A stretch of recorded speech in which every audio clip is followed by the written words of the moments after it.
When you really think about it, is there a real need to be connected? Or do we just fool ourselves into thinking that we need to be? We want to be plugged in because we think we'll miss something. But truth is, we miss so much more that we never even realize, blinded by this desire of connection.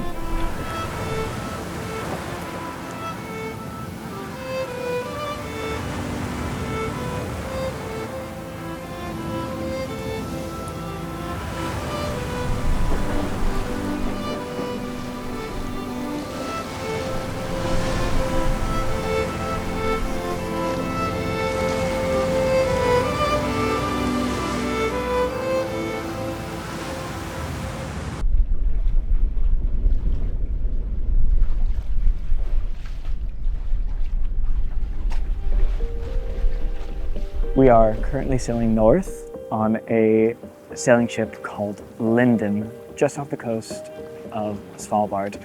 And we're on a journey around this archipelago, this Arctic archipelago.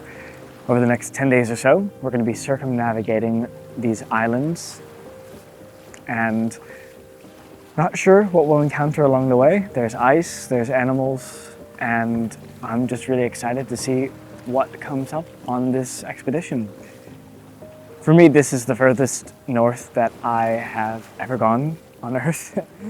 And I'm really excited about this expedition because, we don't get that many opportunities as humans to fully disconnect, to fully be present in a place. And on this sailing expedition, there's no internet, there's no Starlink, there's no connection to anything else except for this place. And for me, that is an ultimate luxury in so many ways. And I'm really excited to embrace that and to be in a place that has so much to it that all I need to do is absorb.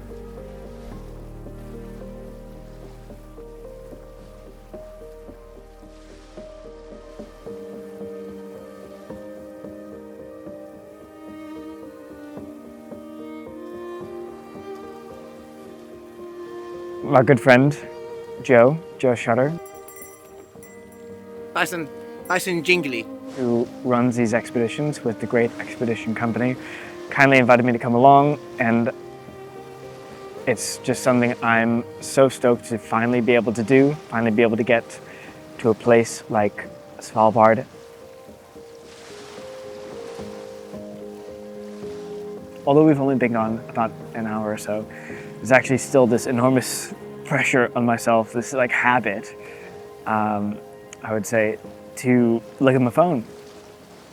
I don't know if you have this yourself, but even though the phone's in airplane mode, even though I know that there's going to be no messages, I still have this inclination to take the phone out of my pocket and check my email or my messages. And it's a really weird sensation. I know from the few times that I have gone out to places with no connection for days at a time, this lasts, for a day, maybe 2 days, sometimes 3 days, where you feel this habit, this draw to try to connect to the outside world. And as that disappears and dissipates over time, you become more and more engrossed in the place that you are. And then finally, you can actually really see the place that you are within. And that's why I'm excited that we have about 10 days on this sailboat, moving around into the different fjords and being able to just experience this place without that distraction.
morning.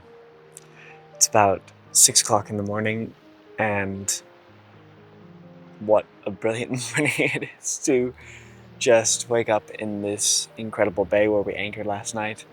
It was a bit hard to go to sleep last night, to force myself to go to bed despite being in a location like this. Oh, there's just so much energy here and so much to look at and to see.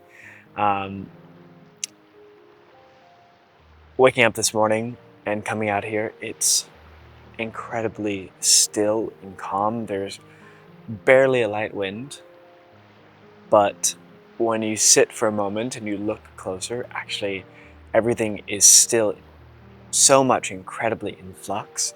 Look at the distant mountains or just the pieces of ice around us, the light on the mountainscapes, the valleys, the glacier itself, it's constantly changing despite the mountains, they never move, at least not on our time scale. And you realize how much movement and motion there is here, even on a calm day. Everything is never the same for more than a few moments, and I think that's one of the reasons why it's incredibly interesting and incredibly drawing and energy fulfilling to just be here in a place like this without the distractions and of modern life, being able to absorb a place like this, to be inspired by how constantly in motion and in movement it is.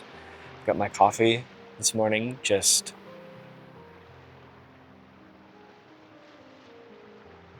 being in awe of what's around me.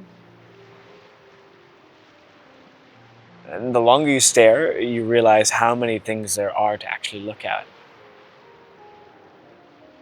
You realize how many miniature worlds there exist in this huge landscape, and you can't help but think of how impossible it is to absorb all of it. And I think that's what is one of the attractions of a place like this, is that there's so much to see that you never could bore yourself with looking.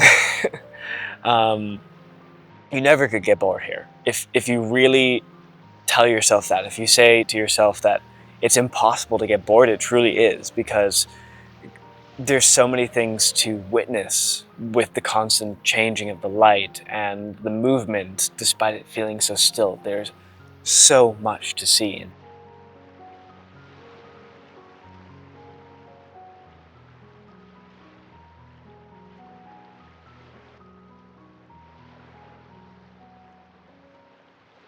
Wow. What an amazing place to wake up in the morning.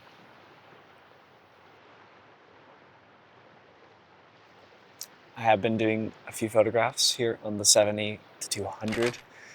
I love using a lens like the 70 to 200 because it allows you to capture a lot of different shots within the same landscape before the light changes too quickly. So you can get a grand 70mm far off distance shot of a certain scene, and then you can quickly punch in and grab a closer angle, which changes things again because you incorporate a little bit of compression into a shot of one part of the landscape, and things look different with that optical change.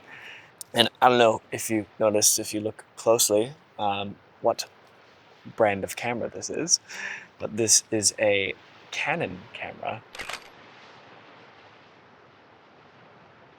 About Canon, the reason why I am newly so attracted to Canon is, I used to shoot on Canon. Back when I first moved to Iceland, I was shooting with 5D, and at the time, Canon hadn't really got into the mirrorless world. But over the years now, after shooting all these years with Sony, I have recognized how incredible the Canon cameras have become, the mirrorless cameras. And I'm just really excited to explore what opportunities there are with these cameras. So that's what I'm doing here. I'm just going to test out these cameras and continue to see how they work. So far, so good. Of course, this is just the start. But in the meantime, I'll leave you with these final thoughts. What is it that you really want? To know everything that's happening in everyone's lives all the time, or to be in control? To experience and see what's right in front of you.